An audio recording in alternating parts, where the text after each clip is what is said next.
ଜୟ ଜଗନ୍ନାଥ ସାଇନା ଓଡ଼ିଆ ଟେକ୍କୁ ଆପଣମାନଙ୍କୁ ସ୍ୱାଗତ। ଦର୍ଶକ ବନ୍ଧୁ, ଆମେ ଟିକେ ନଜର ପକାଇବା ଯେ ମୁଖ୍ୟମନ୍ତ୍ରୀଙ୍କ ବହୁତ ବଡ଼ ଘୋଷଣା। ଏଥିରେ ସମସ୍ତ କର୍ମଚାରୀ ଏବଂ ଏଥିରେ ଦେଖିବେ ଠିକା କର୍ମଚାରୀ ହେଉ ଏବଂ ଅଙ୍ଗନବାଡ଼ି କର୍ମୀ ଏ ସମସ୍ତଙ୍କ ପାଇଁ ବର୍ତ୍ତମାନ ଖୁସି ଖବର ହେବାକୁ ଯାଉଛି। ତା ସହିତ ବର୍ତ୍ତମାନ ରାଜ୍ୟ ସରକାର ବହୁତ ବଡ଼ ଘୋଷଣା କରିଛନ୍ତି।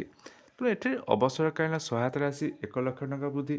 ତା ସହିତ ଯଦି ଆପଣମାନେ ଯଦି କାର୍ଯ୍ୟରତ ସମୟରେ ଯଦି ମୃତ୍ୟୁବରଣ ହୁଏ ତାହେଲେ କେତେ ଟଙ୍କା ରାଜ୍ୟ ସରକାର ଦେବେ। ଏବଂ ଆପଣମାନଙ୍କୁ ମୁଁ 4ଟି ଗୁରୁତ୍ୱପୂର୍ଣ୍ଣ ଖବର ଉପରେ ଟିକେ ନଜର ପକାଇବା। ତେଣୁ ବର୍ତ୍ତମାନ କ୍ୟାବିନେଟ୍ରେ ବହୁତ ବଡ଼ ନିଷ୍ପତ୍ତି। ଚାଲନ୍ତୁ ଦେଖିବା ଯେ କ'ଣ ରହିଛି 4ଟି ଗୁରୁତ୍ୱପୂର୍ଣ୍ଣ ଖବର। ତେଣୁ ଆପଣମାନେ ଦେଖିବେ ଯେ ପ୍ରଥମ ହେଉଛି ଯେ ଜନଜାତି ଛାତ୍ରୀ ନିବାସର ମାଷ୍ଟରମାନଙ୍କୁ ଏଠି ପାରିଶ୍ରମିକ 10,000ରୁ 15,000 ଟଙ୍କା ବୃଦ୍ଧି କରିଛି। ଇଏ ରାଜ୍ୟ ସରକାରଙ୍କ ବହୁତ ବଡ଼ ଘୋଷଣା।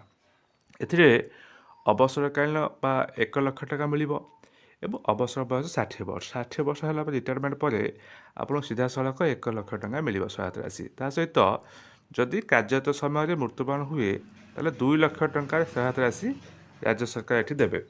ଏବଂ ଦ୍ୱିତୀୟ ରହିଛି ଯେ ଅଙ୍ଗନବାଡ଼ି କର୍ମୀ ଏବଂ ଠିକା କର୍ମଚାରୀ। ଦେଖିବେ କ୍ୟାବିନେଟ୍ରେ ବର୍ତ୍ତମାନ 12ଟି ପ୍ରସ୍ତାବ ଗୃହୀତ ହୋଇଛି ଏବଂ ବର୍ତ୍ତମାନ 6ଟି ଗୁରୁତ୍ୱପୂର୍ଣ୍ଣ ପ୍ରସ୍ତାବ ଉପରେ ବର୍ତ୍ତମାନ ବାକି ରହିଛି। ଦେଖିବେ ଏଠି ଯେ ଠିକା କର୍ମଚାରୀ ହେଉ ଏବଂ ଅଙ୍ଗନବାଡ଼ି କର୍ମୀ ଏଥିରେ ଦାବି ଉପସ୍ଥାପନ କରୁଛନ୍ତି। ତେଣୁ ସମସ୍ତଙ୍କ ଦରମା ବୃଦ୍ଧି ହେଲା। ତେଣୁ ଅଙ୍ଗନବାଡ଼ି କର୍ମୀ ଏବଂ ଠିକା କର୍ମଚାରୀଙ୍କ ଦରମା ମଧ୍ୟ ବୃଦ୍ଧି ହେବ। ଏଥିପାଇଁ ମୁଖ୍ୟ ଶାସନ ସଚିବଙ୍କ ସହିତ ଗୋଟେ ଆଲୋଚନା ବିମର୍ଶ ହୋଇଛି ଏବଂ ଏଣିକି ଏକକ ଆଦର୍ଶ ପ୍ରସ୍ତୁତି କରାଯିବ। ତା ସହିତ ବର୍ତ୍ତମାନ ହାଇକୋର୍ଟରେ ମଧ୍ୟ କିଛି ମାମଲା ରୁଜୁ ହୋଇଥିଲା ଏବଂ ହାଇକୋର୍ଟ ମଧ୍ୟ ନିର୍ଦ୍ଦେଶ ଦେଇଥିଲେ ଯେ ଖୁବ୍ ଶୀଘ୍ର ଦରମା ବୃଦ୍ଧି କରାଯାଉ ବୋଲି। ତେଣୁ ଏହା ଉପରେ ମଧ୍ୟ ସମୀକ୍ଷା ହୋଇଛି। ତେଣୁ ଆନୁଷଙ୍ଗିକ ଭାବରେ କୌଣସି ଘୋଷଣା ନାହିଁ, କିନ୍ତୁ ଅଙ୍ଗନବାଡ଼ି କର୍ମୀ ଏବଂ ଠିକା କର୍ମଚାରୀ ପାଇଁ ବହୁତ ଖୁସି ଖବର ଆସିବ। ଏଥିରେ ଖାଲି ଦରମା ବୃଦ୍ଧି ହେବ ନାହିଁ, ଏଥିରେ ସରକାରୀ ମାନ୍ୟତା ତା ସହିତ ଅନ୍ୟାନ୍ୟ ପ୍ରସଙ୍ଗ ମଧ୍ୟ ଆଲୋଚନା ହୋଇଛି। ତ ଥାର୍ଡ଼ ଦେଖିବେ ଯେ କୃଷକ ସାଥୀ। ଏଥିରେ କୃଷକ ସାଥୀମାନେ ସହାୟତା ରାଶି 12,000 ପାଉଥିଲେ, ଏହାକୁ ରାଜ୍ୟ ସରକାର ବର୍ତ୍ତମାନ ବୃଦ୍ଧି କରିକି 18,000 ଟଙ୍କା ବୃଦ୍ଧି କରିଛନ୍ତି। ତା ସହିତ ଏଥିରେ ପୁରା ରାଜ୍ୟରେ 13,600 କୃଷକ ସାଥୀ ଉପକୃତ ହେବେ ଏବଂ ଏହା ଅକ୍ଟୋବର 2023 ମସିହା ଅକ୍ଟୋବର ମାସ ଠାରୁ ଦରମା ବୃଦ୍ଧି ଲାଗୁ ହେବ।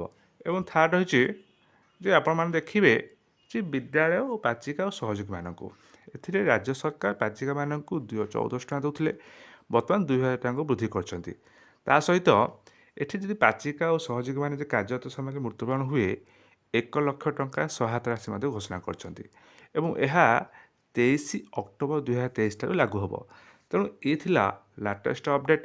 ତେଣୁ ଆପଣମାନେ ଦେଖନ୍ତୁ ନିଶ୍ଚୟ ଦରମା ବୃଦ୍ଧି ହେବ, ଖାସ୍ କରିକି ଅଙ୍ଗନବାଡ଼ି କର୍ମୀ ଠିକା କର୍ମଚାରୀମାନଙ୍କ ଦରମା ବୃଦ୍ଧି ନିଶ୍ଚୟ ହେବ ଏବଂ ସରକାରୀ ମାନ୍ୟତା ଏହା ଉପରେ ଗୁରୁତ୍ୱପୂର୍ଣ୍ଣ ଦିଆଯାଇଛି।